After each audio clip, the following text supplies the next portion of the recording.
Hi guys, this is Ashley from functionalmovementhacks.com. Today we're going to talk about glute activation.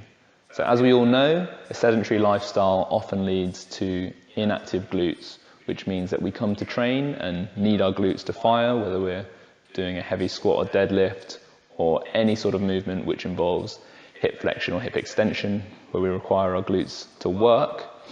They might not be fully functioning and other parts of the body will take over and compensate. This also applies to runners, where your glute is required to stabilize your hip, and if it doesn't, you'll often get a lot of tension through your ITB, which starts filling that role of stabilizing that hip in the frontal plane and also in the transverse plane, when your glute should really be doing that itself.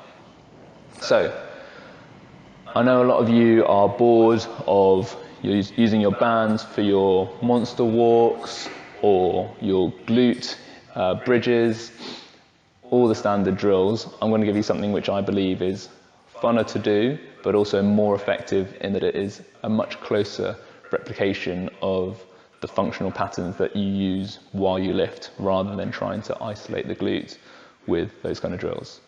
So, the first one is very straightforward. It's a lunge matrix. What we're going to do here is hit this hip from all three planes of motion. So we're talking sagittal, frontal, and transverse planes, and in both directions in each of those planes. So it's a 6-step matrix, which is going to be the common theme from all of these glute activation drills. So to break that down, the lunge matrix, first one is just forwards. Second one is back, so that's our sagittal plane. The second plane we're going to work on is the frontal plane, so that's stepping right and also stepping left, keeping the toes pointing forwards throughout. The final plane is the toughest one, which is external rotation, and then internal rotation.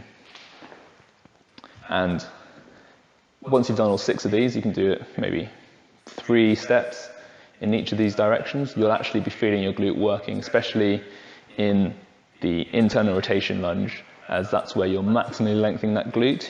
It lengthens in inflection, in adduction, and internal rotation. So you're really asking it to work to get you out of that position in the internal rotation lunge.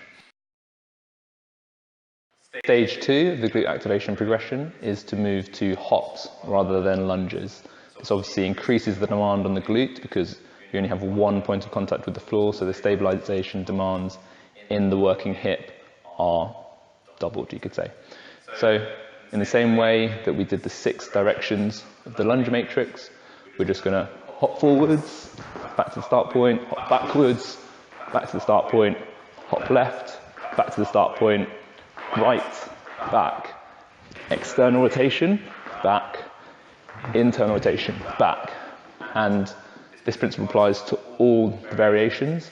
To increase the demand, we could just further the range, so hopping further will ask more of the glute. The next progression after hopping is jopping, which means a 2-footed takeoff into a single foot landing. The reason this is harder is because obviously with 2 feet we can use more force, jop further than we can hop, and this means the landing force asked of the glute is greater, so the activation needs to be greater to stabilize and return. So I'll just show you quickly what the 6 stages of a jop matrix look like. So it's 2-footed into 1 foot, back, 2-footed backwards, back, 2-footed to the left, back, 2-footed to the right, back, 2-footed external rotation, 2-footed internal rotation. The final progression of the glute activation matrices,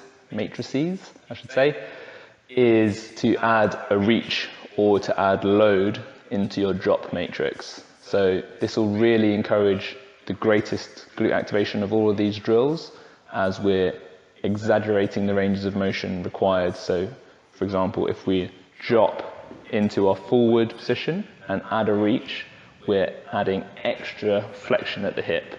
So the glute has to fire from a more lengthened state, which is obviously a lot harder than contracting from a shortened state. And same applies in all directions. Say you drop out and reach here, you're exaggerating that adduction, so your glute has to really fire in that frontal plane. You can add load, so whether it be a dumbbell, a small dumbbell that you reach with, or you can even rack a kettlebell in front rack and do all of these progressions again, which makes it something you can just continually progress.